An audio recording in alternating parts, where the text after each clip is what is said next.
Good afternoon, everybody, and welcome to this very important session, which is a session on students. It is indeed a very important session of the Siyaphumelela conference, not only because it involves the very students that we seek to support, but even more importantly, because we also get to hear what students think about the kind of support they are getting in institutions in order for them to experience success. When I first met them on Tuesday and we had a discussion, they told me something that was confirmed in the welcome address yesterday by the director of SAIDE, that no discussion about students should take place without involving students. So that indeed was confirmed yesterday, and it's exactly what they told me on Tuesday. So in this session, which is a 1-hour session, the students are going to choose to air their views in different ways. Some will narrate poems, others will give us short reflection stories on matters of student support and success, and yet others will engage in a short question and answer session. And I'm happy to announce that all the 5 project institutions are well represented in this panel you see sitting in front here. And I would like to start by introducing them. On my immediate right is Kirsten Abrams from the University of the Witwatersrand.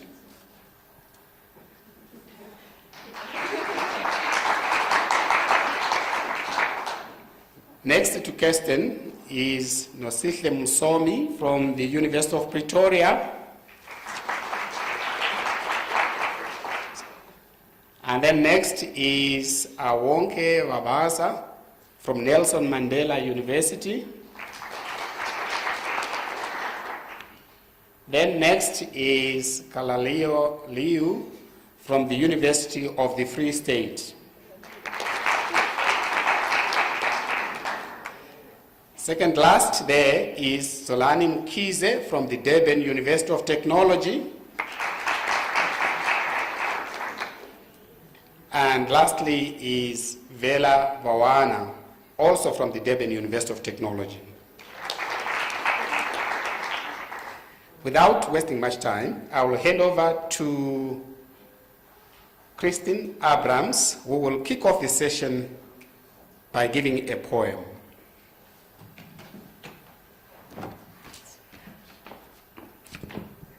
Thank you, Dr. Ephraim, and thank you so much, everyone, for giving me the opportunity to speak here. My name is Kirsten Abrahams, and I'm from the University of the Witwatersrand. I am a senior tutor. Oh, please don't read it yet. I shouldn't have done that, but I'm a senior tutor in one of WITS's success programs called the Road to Success program, and I'm also doing my honors in English literature. So I'm playing into a very big stereotype here, that humanities students just write poetry. But I wrote this last night, and it's called I Am Ready, Mama. So it goes. I am ready, Mama, for all your many years. Each time you took the early morning train, fresh sisters you would sing until the evening came. The dreams you hold onto your back as you fastened me just so tightly. Your dreams are coming true, Mama. Wipe your eyes. This is reality. You don't have to send me patkos, Mama. They'll feed me as soon as I get to Rez. Of course I will phone you. As soon as I get there. We are getting there, Mama. Mama, there's white people here. They aren't so bad like Oma told me. They didn't even look at me funny, Mama. I wanted to see how they'd react to me. But they didn't even seem to know that I was there. Isn't that good, Mama? That they didn't even care about me? I thought my presence would bother their existence, but they tolerated me just fine, Mama. I knew you'd be surprised. Today I made friends with one of them, Mama. He doesn't understand my accent so well, and I don't want him to feel uncomfortable. So now I say professor instead of professor. Then someone shouts from the back of the class, decolonize your mind. Lesego says that I need to be conscientized, Mama. He says Steve Biko wanted us to be aware of our blackness. I don't know what he's talking about. It's the only thing I've ever been certain of, my blackness. They did teach us in history class, Mama, about all of my many ancestors, none of whom were set free. Roger says I shouldn't pay Lesego any mind. This weekend, when we were at his house, don't worry, he lives so close to school, Mama. He says that there's no difference between me and him. He says that black South Africans love to play the race card. I asked him about white privilege then. He told me that it isn't a privilege for his father to work so hard to earn his money. And besides that, he's not racist to me. How can he have white privilege? I don't understand it either, Mama. I just heard it in my class one day. Anthropology, Mama. No, it's not politics. I don't know, Mama. I think it's not his job to explain it to us. They did understand it too, Mama, the other students. They said they've been reading on the internet. I'm scared to ask Raja to teach me, Mama. I just pretend that I know what YouTube videos are. I will be safe, Mama. The students aren't violent at all. No, I won't get involved, Mama. I know it's not my place. This university is not my place, Mama. Everybody here knows who they are. I do not belong in this place, my Mama. Nobody is telling me why we should not outsource labor. I do not belong to this conversation, my Mama, until at least my mind is set free from chains I didn't know existed. Decolonize, they keep saying, and I don't know what it means. I do not belong to this conversation, my Mama, and they are not ready to have it with me. Thank you.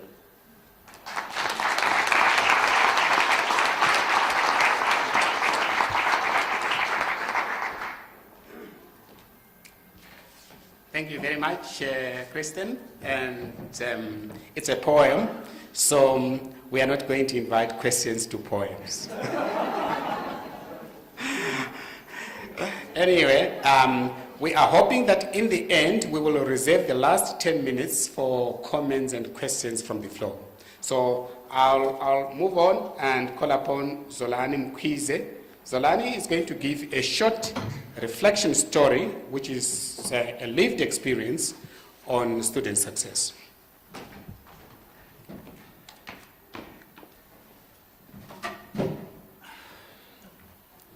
Thank you very much, greeting.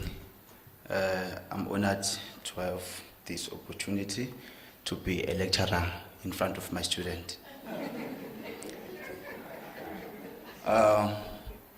Actually, my story is based on a true story. Since we are student leaders, we come across with a different students with a different stories. So this is the story. It touched me the most. And the topic says, student success lies in the hand of university. I won't disclose a name of a student, but her mother passed away when she was doing grade 11. Unfortunately, she never met her father. The person she knew it was her mother. The time my mother passed away, she left her with her 4 siblings to take care of them. So she tried to look for a job. Yes, she got a job and work. After that, she was saving a little money to go to university, at the same time supporting her 4 siblings. She registered at the university, hoping that she will get NSFAS to take care of her, to support her Unfortunately, she didn't. What happened? She passed her module very well. She then attended her class for the following year, but unfortunately, she wasn't registered. What happened? She attended her classes with an empty stomach because no one to take care of her. She even thinking of to sell a gift from the God. I don't know if you understand what I'm talking about. A gift from the God. Yes. But she didn't, because she knows her values and she knows what her mama taught her. She then received a message that she cannot able to write her exam because she's not registered. She then tried to commit a suicide. Fortunately, her friend was around. Her friend arrived in a good time, whereby she was taking a lot of pills so that she will follow her mom. She was unconscious. She called an ambulance to pick her. Fortunately enough, she survived. Then after the university, she received another calls from the debt collectors, telling her that she's owing the university. She's supposed to pay for the university. Number one, she's not working. Where she's supposed to get that money? Number two, she had a family to support as a breadwinner. She came to university because she was having that dream that one day she will take care of her family. She will change the background where she come from. But unfortunately, the university denies her to assess her dreams. So as I conclude with a question, but it's just a rhetoric question, that don't you think that the universities are the reasons of the children, of the students to commit a suicide because of denying them for education while the students have their big dreams to further their dreams? So the second that I have, this is my thinking, that university maybe sometimes should collect a biological data so that at least before they send a message, they deny the student from education, but they need to know who the student actually, where does the student coming from? Is really don't want to pay, or it's because it's a situation where it's coming from, which not allow the student to pay the university fees before the university send the student to the debt collectors and deny the student from further his dream. I thank you.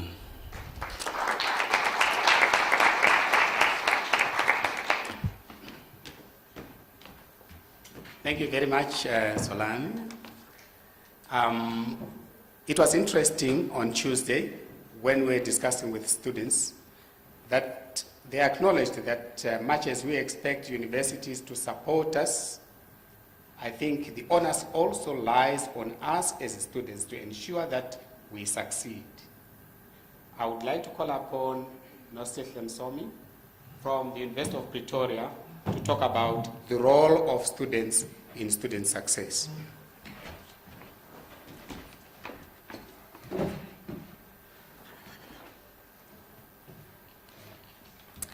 Good afternoon. I am Nosihle Msomi from the University of Pretoria.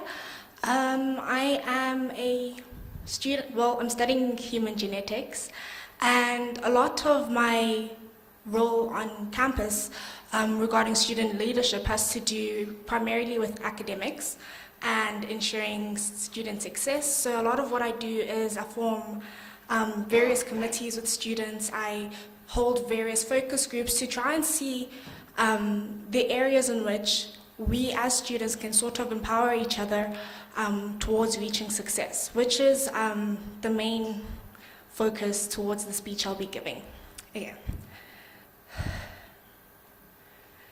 You cannot let a fear of failure or a fear of comparison or a fear of judgment stop you from doing the things that make you great. You cannot succeed without the risk of failure. You cannot have a voice without the risk of criticism. You cannot love without the risk of loss. You must take these risks. This quote by Charlie Day is one of the primary reasons I stand before you today. Throughout the past 2 days, I have listened to various strategies implemented by various institutions to support their students on their road to academic success. Although important, some of these strategies lacked the key involvement of students themselves. Empowering a student through academic support while still allowing the student to actively take part in enriching their own performance is far more effective than providing support solely. Once a student is aware of their academic standing and can reflect on the reasons for their academic performance, they are able to deduce personalized study habits which may or may not work for them.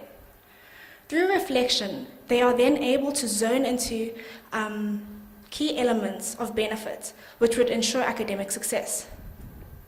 The role of student support, as an entity in this case, would be to help guide and foster a sense of empowerment amongst students. The goal would be to help students realize they actually have the capacity to tackle any problems they are faced with. And students are generally faced with similar problems because we're all studying under the same conditions. This automatically implies that today's students are more likely to understand each other than someone who completed their studies over 10 years ago. This concept could then be used as a tool to harness academic success. I remember hearing from Dr. Sonia Luertz from the University of Free State yesterday that there should be more academic support with greater academic challenge. My interpretation of this was not only student support from the institution side, but rather academic support between peers. I myself at times find that I've learned more from engaging with my peers, or maybe from a module WhatsApp group, than I have actually learned in class. The idea of students forming study groups has been a recurring motif associated with examination periods. However, I do believe if structured learning communities were formed at the beginning of each semester, students wouldn't feel at a loss when exams approach, as they would have a solid foundation of the content work covered in these communities. I recently read in an article titled "Empowering University Students to Think Deeply, Discuss Engagingly, and Write Definitively" by Professor Kenneth Newman that strategies that promote learning that last include strategies that support the process of thinking deeply about discipline-specific content. Thinking deeply is fostered in classroom with discussions, strategies that result in engaged dialogue. This is why I am of the belief that it is vital to ensure students, to encourage students to form part of learning communities such that they can empower each other and help each other on their journey to success. I have seen various learning communities or even mentor-mentee relationships at the University of Pretoria prove to be beneficial in aiding students through their studies. Now, it would be rather naive of me to ignore other factors such as finance or mental health that may impact negatively on one's studies. But I did not focus on these, as oftentimes we as students don't have the resources to combat these on our own. This is where part of the support from our institutions would come in. I focus primarily on the academic aspect as it's actually one area in which we as students are able to control, one area in which we are able to help each other with. Student success lies in the hands of students. Our institutions can only help us so far in reaching our goal, but ultimately, I believe that the onus is on us. Thank you.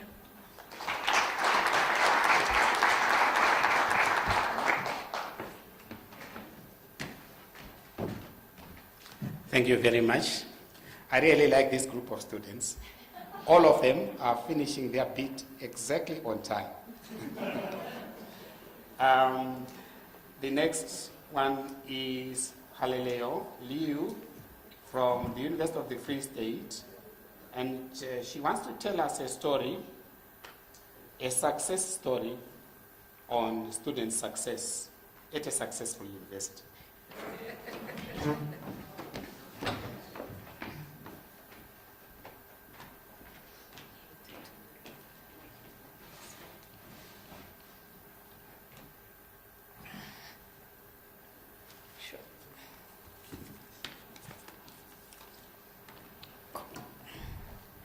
Good afternoon, everyone.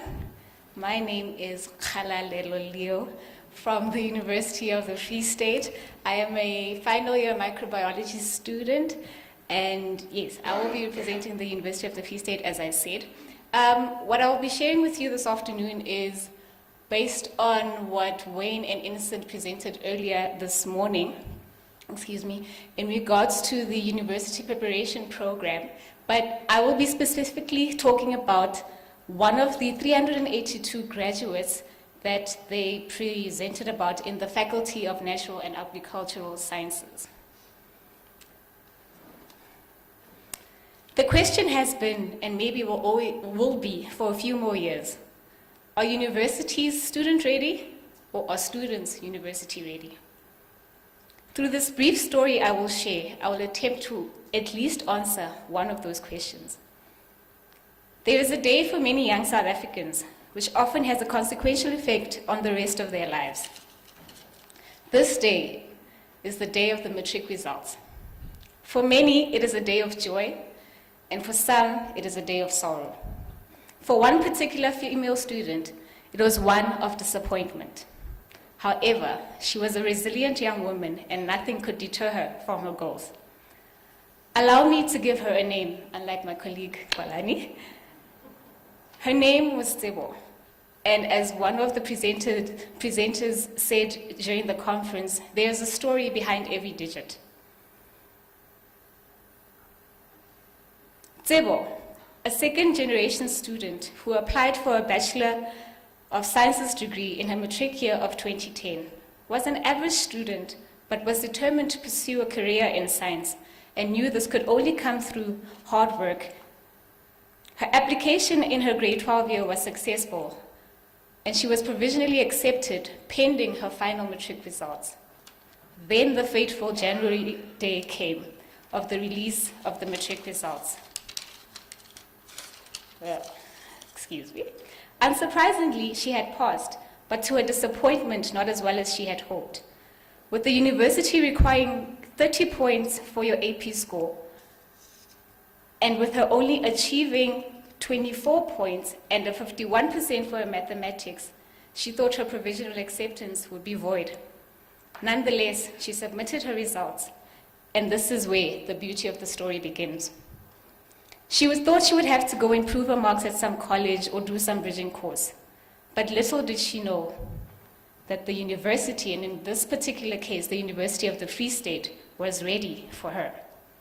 She was enrolled what is known as the University Preparation Program, aka UPP. And to give a brief description of UPP, it's a program that was designed for students who have an AP score of between 20 and 24 points to obtain access to the university. The program provides students with an opportunity to enjoy studies at a higher education institution after successful completion of a bridging year. UPP also addresses through a course in skills and competencies in lifelong learning the students' wider needs with regard to quality of personal life, study and reading skills, as well as problem-solving skills. Students also attend an academic literacy course in English, to improve their reading and writing skills. To cut a very long story short, Tsebo went on to complete her one-year enrollment of the program with distinction. She was then admitted for extended program studies for her BSc Chemistry, where she completed her degree and graduated in 2015. She was also among the select few to be accepted for an honors degree in chemistry, which she also completed and graduated for in 2016. She is now currently enrolled as a master's degree student in organic chemistry and is a recipient of the department's bursary. There are many other success stories at the university that I know of personally, but this one I am most grateful for, and it's very close to my heart because she's a dear friend of mine. I know, I'm very biased. I'd like to say to Prof. Strado and to the UFAS academic staff and to everyone here from the Kresge Foundation and Siyaphumelela, Saidi, and everyone, thank you for being passionate about student success. And thank you for ensuring that we don't only enter the university, but rather we eventually one day exit. Thank you.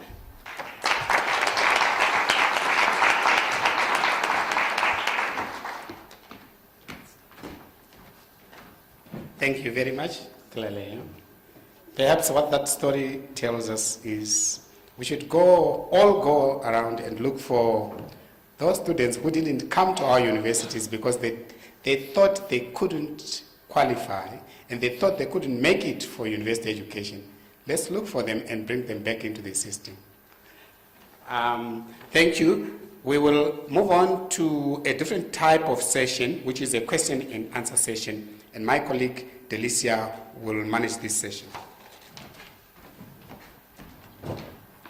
Thank you very much. In the essence of time, which I must congratulate you guys, you did well. All right? Let's give them another round. For those who spoke, there's still those to come. And when we met with the students on Tuesday, we went through the program with them and had some discussions about selecting some sessions to go to and what it is that they needed to be looking for. And they made choices about the workshops that they were to attend. They made choices about the sessions that they were going to attend. And so now I have two questions to pose to them, and I'm going to pose both the questions, and then they can answer as they see fit. The first question was, so what were some of the highlights or maybe some of the take-home messages that you received through attending this conference? And the second question is, we'd be very interested to hear about anything that Siyaphumelela maybe could do differently next time regarding the student voice to be included and heard in the conference. And to start off with, I'd like to ask Vela to respond to those questions. Thank you. Thank you. Firstly, I'd just like to appreciate and applaud everyone that made an input or rather a contribution to this conference. I personally really related to Prof. Denise, or rather Nelson Mandela University's approach on leading student success, applauding them for being brave enough to mention, or rather attempt to address the call of decolonized education. Because being an accounting student myself, I find it very frustrating to be taught economics with referencing the history and the economy of the US and making no mention of our own economy as if South Africa is merely a subsidiary of the US. Of course, Prof. Prinsloo found relevance in most of us as student leaders in his talk of ethical use of student data. And using the same quote he used, if you have come to help us, you can go home. If you have come to accompany us, please come, we can talk. Putting this quote into action, I feel would have made a great difference to the conference. We can't sprint 100 meters and then turn back at students and say, "Come, we have come to accompany you." Including the voice of students should be more than just giving them a slot at the end of the conference to make closing remarks. In the beginning, I described the student voice. Personally, I describe it as the removal of management assumptions and the providal of the real and actual situation of students. And a talk on student success should be based on a student's idea of what success really is. For example, it's like having a group of Tswana people debating amongst themselves what a Xhosa word means, and having a full-on debate on what the word means, completely disregarding the Xhosa sitting at the corner, only to invite that Xhosa person at the end to tell them who was actually right in their definition. Now, had that Xhosa person come in the beginning to maybe put the word in a sentence, they would have had a much more fruitful debate. And had students been maybe included in drafting the program of the conference, it would have sparked maybe other different contexts that we would have liked to be addressed. For example, I often wonder, why is it that every single time there's a strike or a mass demonstration, the items included in a memorandum of demand are always the exact same, of financial exclusion, of accommodation issues, of the brutality of the NSFAS system? So why is it? Is it because that those issues are really outside the power of management? Or is management really failing to be proactive in trying to solve such issues? Also, I would have loved to know more in depth on maybe the reasoning behind defining someone according to the quintile status.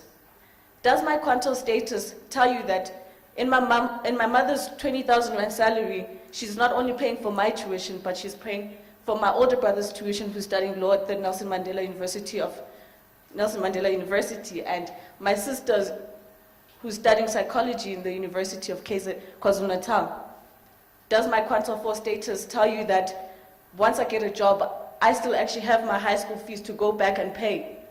Does his quintile 2 status tell you that he's actually the firstborn of vendor royalty and that money is not an issue? So, had students been more included in drafting what we actually want to talk about, I feel would have been more fruitful. Thank you. Thank you very much, Vera. I'd like to call on Awonke maybe to give us a bit of response on her experience at the conference. I'm partly captured by my colleague right here, and I feel like she stole my ideas. Basically, it's that I always hate to be to be just an observer. We always like to be involved. That's us student leaders. It's us, it's in our genes. And it's just the 5 of us in a crowd of 1,000 people. That alone is evident enough of how this conference can be improved. It's been a great experience, I can tell, because it gives a platform for each and every university to share experiences. Like, I'm a politician. For the upcoming elections, I already have a manifesto point which I stole from DUT. It's something that they already are doing, but it's something that I'm still going to campaign with in my Nelson Mandela University. So this platform, what I also realize is that each university make a presentation on what they are strong in. That then gives a space for you to observe and still those points. It is a very great initiative. It needs, but it needs more of us. Nje? Thank you. Thank you. Thank you very much, Awonke. We're still going to hear a little bit more from Awonke later on. I'd like to maybe ask Khali to share for us. Khali was one of the brave ones amongst the group who went to the mathematics workshop, and the rest of us opted to go to the ethical data workshop. So if Khali would like to share from that perspective. Thank you, Khali. Thanks.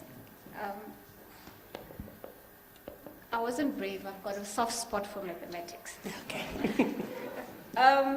What I took from the maths workshop, I think I've got about 4 points that I'll share with you. Number one, I appreciate that a study was done to see that, in inverted commas, there are unnecessary modules or sections of modules that are not really relevant to students. For instance, sometimes it's not necessary for me to do algebra. Instead, I need stats. And it was good to see that people had taken their time to actually find out that there's certain sections of our curriculum, or rather the American curriculum, that actually is not necessary for their degrees. And I'm thankful that the module was designed to improve and also accelerate student success in mathematics. I loved that they were defying the norm, that maths is a monster, and it's only for a select few. I loved that they're empowering students to believe and know that they are or can be maths thinkers and doers. And lastly, I loved the productive struggle and productive persistence thing that they have. For Prof. Strayram, in one of our our lessons, he had traumatic struggle. He will tell you about that. But it was awesome for me as a student to see heads of departments in mathematics, engineering, lecturers, and management in general struggling with mathematics questions which often they would expect us as students to know, but they struggled themselves. I had a party. It was awesome to see them struggling, like, yeah.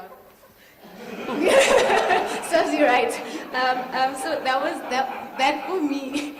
That for me was it stood out from the whole conference. Thank you. Thank you very much, Khali. Thank you. Can I maybe ask Kolani? I know Kolani faced a bit of a challenge at times, I think, amongst all the women that are with him in the team. And maybe, Kolani, would you like to share your response to the questions? Thank you.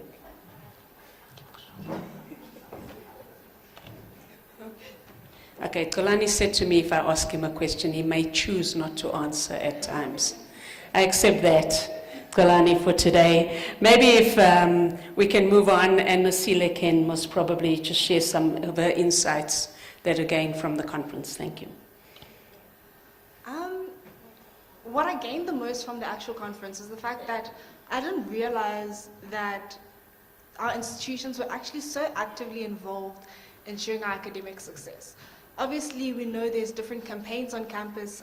For example, at UP, there's the Fly at UP, and we know that it's something the university does, but you don't actually realize the groundwork that happens behind the actual campaign. You don't realize how much effort, how much hours that staff are putting in to actually kind of figure out what's going wrong, where can we help the students out, and then also the fact that it's not just the regular factors that they're looking at. They're not just looking at finance. They're not just looking at accommodation, food, or meal issues, but they're actually going deeper, further looking into why is the student not performing well when the data shows that they should be performing well. They're looking for alternative ways to kind of strengthen our academics, which is quite nice to know. I like knowing that someone's actually there looking out for me. They might not be looking at me specifically as a student, but basically all students in general, which covers me. So that's something that I found quite inspiring. I thought it was quite nice to see the little areas where the universities have little similarities. So I can pick out like a few. I know with WITS and their tutoring program that I went to that Dani spoke about yesterday, and how I could like make little connections with what we are doing on our campus. So it's kind of cool to see how every single university, although they've got different implementational strategies, they're all working towards the same goal. which was pretty cool. I think one way in which the conference could be improved is by having, like Vela said, more student participation, not only in students being present at the conference, but rather in students making presentations themselves. I know this is quite risky because as students we're not actually qualified, but it would be quite interesting to see what students would have to present if given the opportunity. Thank you. Thank you very much. And I think this is a wonderful opportunity that you have taken advantage of to present. Last but not least, Kristen, for your comments. Thanks. Okay, thank you, Dr. Tim. I think a highlight, I was thinking about it last night, and I think it's so good to see that everybody here is so student-centric. Like Nosihle was saying, I don't think we knew that our universities are this dedicated to providing for student success. Also, somebody used the term yesterday, disruptive pedagogy, but that was just for me to show you that I've been listening. No, but it's nice. It's nice to see that everybody is involved in modes and methods of that sort of disruptive pedagogy and just trying to break things down so that you can implement your own innovative ideas.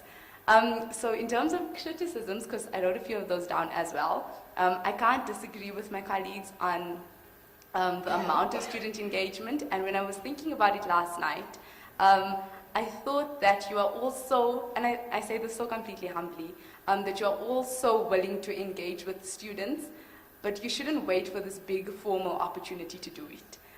There were 6 students here spending the week with you. And meaningful engagement can take place anyway and at any time. So I think if I could encourage you, and if I'm allowed to do that, I would say engage with students whenever and wherever you can. And then just another, not a criticism, but something I thought was interesting, and it might sound a bit strange, but Sonia spoke about it yesterday when she spoke about lecturers displaying the same standard of excellence that they expect from students. And then Cheryl also spoke about the heart of a lecturer in her presentation. And this morning, Mark spoke about the emails that they had sent to the students to check up on them. I know that was from the university, but I just thought that a lecturer can take his or her own initiative and do the same thing. And so maybe if lecturers were included in this, it would be so beneficial because they are on the ground with us. They're the closest people to us. So when management is unable to roll out on a big scale, they can do it from where they are. Thank you. Thank you very much. Another point, Lucy? Just to comment on what Kristen had said, I found it very interesting. There's something that was done by the student committee at the University of Edinburgh, where the students pretty much just kind of select their favorite lecturers. They rate the lecturers, and that's how the lecturers are given, like, I don't know if you call it a promotion at university, but basically how they get promoted. But something that we also tried, I'm part of NatHouse, which is the student committee of my faculty, which is the Natural and Agricultural Science faculty. And something that was initiated last year is the Best First Year Lecturer Award, where we pretty much provided a platform where our students could vote in for basically their favorite first year lecturer. And what we found happening is that at the end of the year, we presented the award for the Best First Year Lecturer, and it kind of encouraged other lecturers to also perform well, because now it's got kind of that competitive streak, because they know that this year again there'll be another round of the competition, and then they'll win like a prize towards their research, or they basically get like bragging rights. And we found that by choosing the Best First Year Lecturer, more lecturers have kind of asked Carl, who's the lecturer who ended up winning, what methods he's doing to pretty much keep the students innovated, interested, and performing well in his module. It was zoology, which isn't, for me personally, the most interesting module, and yet so many students were liking it, and so many students liked him as a lecturer. So it actually improved the quality of the different lecturers within our faculty, because now they were seeing that students were responding more to a certain style of lecturing than completely focusing on the traditional stuff. So I found that really interesting, is that if you put something there as a reward or an incentive for the lecturers, they actually do try and engage with students and find ways in which to interact with the students more effectively. Thank you very much, Nasila. Thank you. Let's give them a round of applause for their show appreciation for their response to the questions. At this point in time, I would like to open the floor. You've heard what the students have said. We've got one last poem, and I really want to leave it for last because I want the student to have the last voice in the presentation. So I'm opening the floor to any questions that you might have for the students.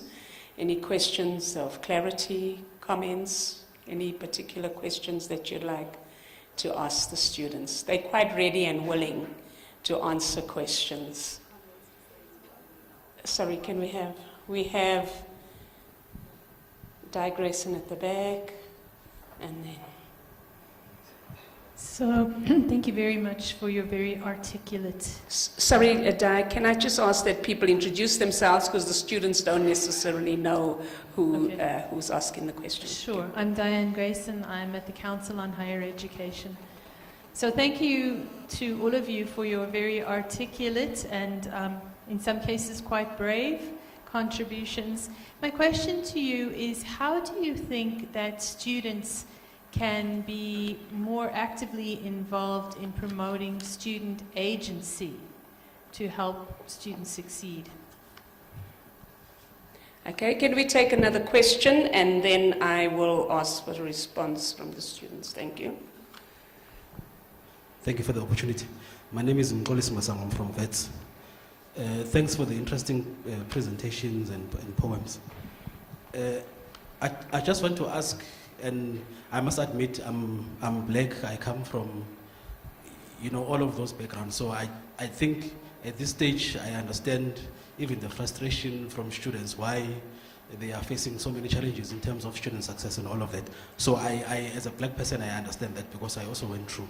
So what I want to ask, especially with directed to the student political activists, do you at some stage use the approach that we've presented, data analytics, to investigate on your own some of these challenges, so that whenever, for example, you are engaging with students one-on-one, and then you show them the data rather than sometimes using emotions or anecdotal evidence?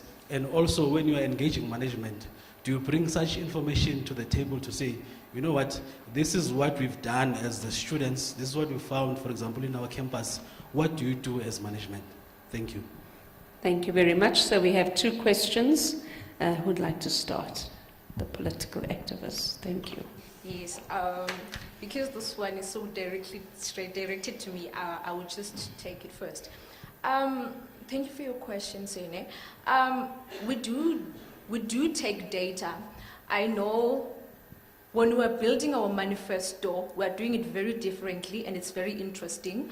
We run a campaign called My Ideal Campus, where we go to students, and to the student you say, hello, can you please dream of your ideal Nelson Mandela University? At that point, a particular student would just tell. Some can be very ambitious, we know. They could tell us that they want this and this and this, they want an on-campus bar, we want this and this and this. Then we jot down the manifesto. After having that manifesto, we make a draft. We go back to the students again to collect data. We call that in politics canvassing. When you're doing now canvassing, you then go directly to the students. When you're launching a manifesto, you then consult them again and say, this is the draft of our manifesto. Then again, students would support it. Now, in a good year, you win elections. When going to management, you then have data to say, listen, 500 students are saying they need tablet devices. Now you have something in the ground, because I know Prof Zin can attest. That's one stance they always kill us with. Whenever we go there, we say, hey, Prof, students are hungry. And then we become emotional. And then they just call me a question. Okay, where's the stats? Where are the numbers? You know, we can't just give you money, SRC. Bring the numbers so that we can know that how much is expected. We don't just pop up money, but we know that we are delivering for certain students. Now, we are always very careful. We're very careful when it comes to collecting data, because we know that should we not collect data, we will go back to the ground. Because I know Prof. Derek Swartz will just look at us and say, no, but colleagues, what are you expecting me to do now with this thing? We don't have numbers, so we definitely do collect data. Thank you. Thank you, Wonke. Golani, would you like to?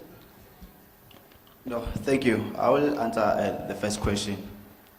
You see, what I'm thinking is that sometimes the one who collecting a data on behalf of management, they choose what they want to hear from students. For example, I was listening to one presenter at a marathon A&P.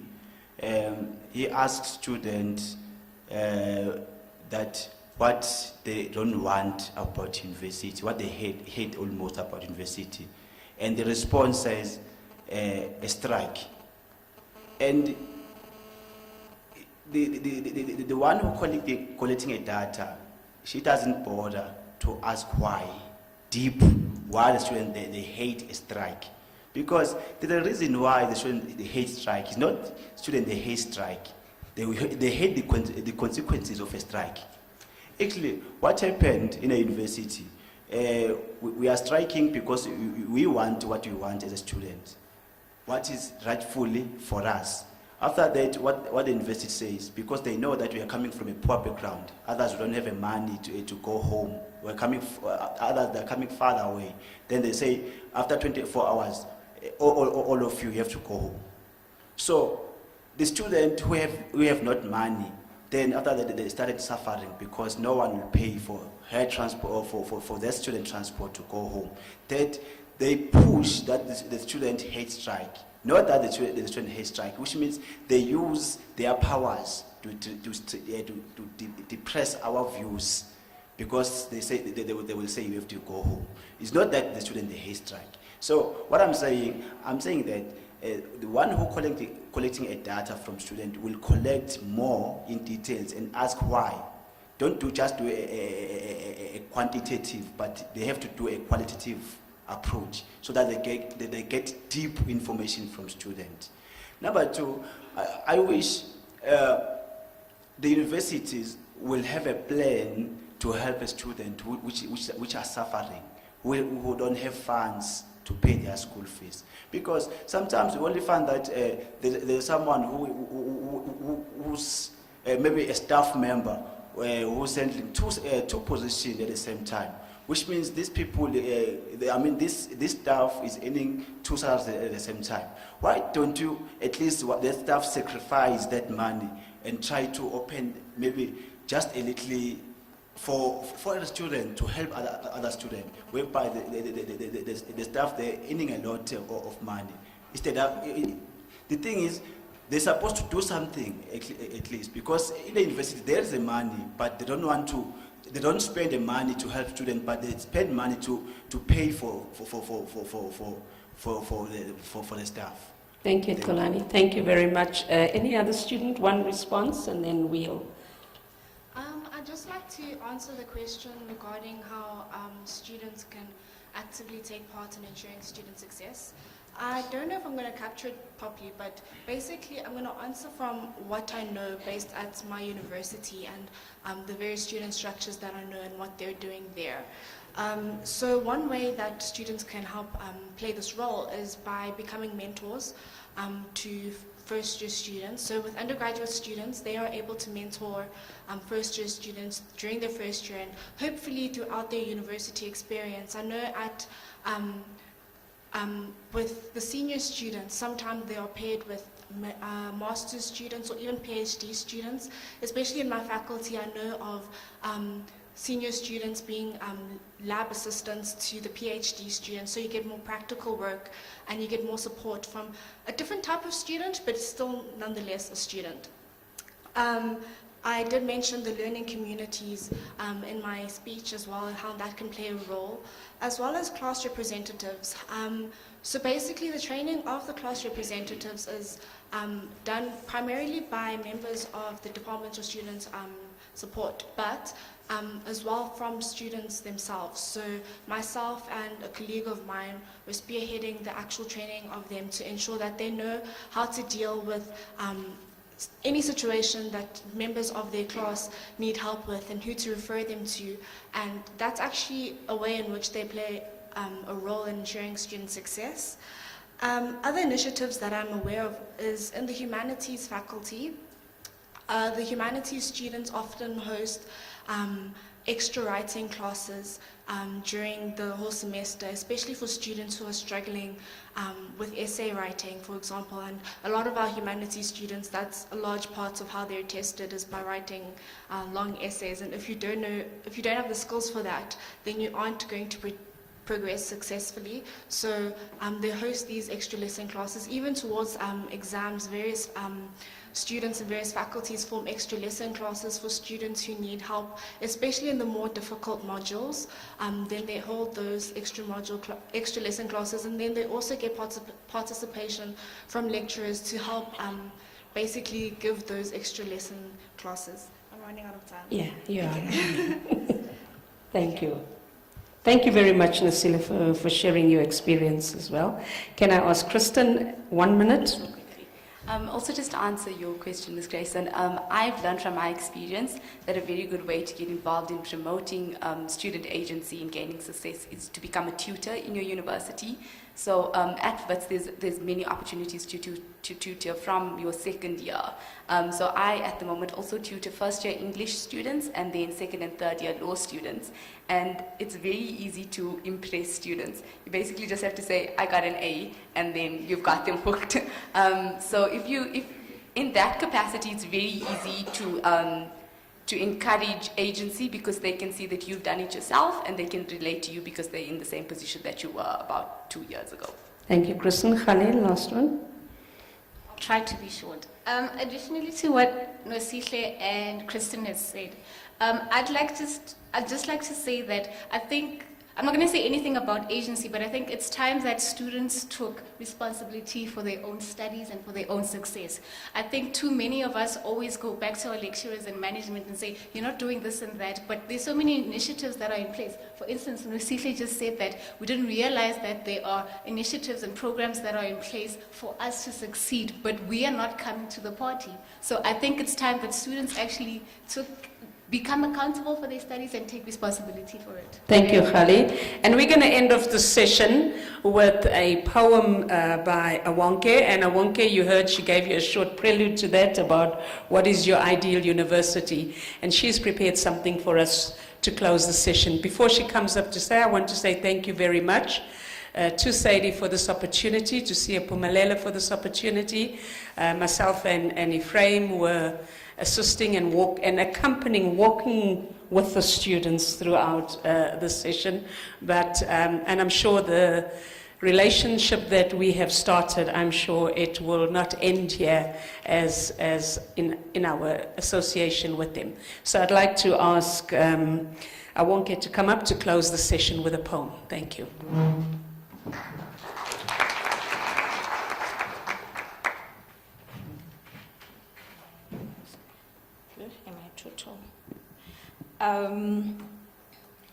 Like it's been said, my name is Awonke Vabaza. I'm 22 years old. I'm doing my Master's of Commerce in Entrepreneurship with the hope of being called Dr. Vabaza before the age of 30.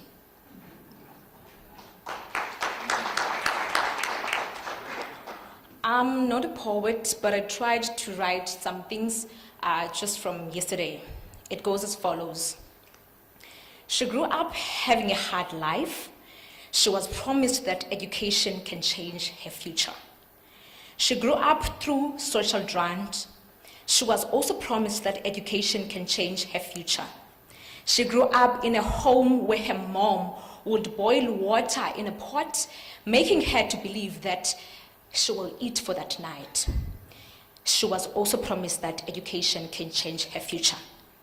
She used to walk a long distance to her school, believing that education will change her future. She used to go to a school with an old uniform, believing again that education can change and will change her future. She passed her matric after her mom just died and went straight to university because she believed education will change her future. Now, I can hear the roar of her silence in the institution of higher learning. I can feel the hate and pain she feels silently while patiently waiting for somebody to recognize that she is actually in pain. But why do I care? Because nobody is listening.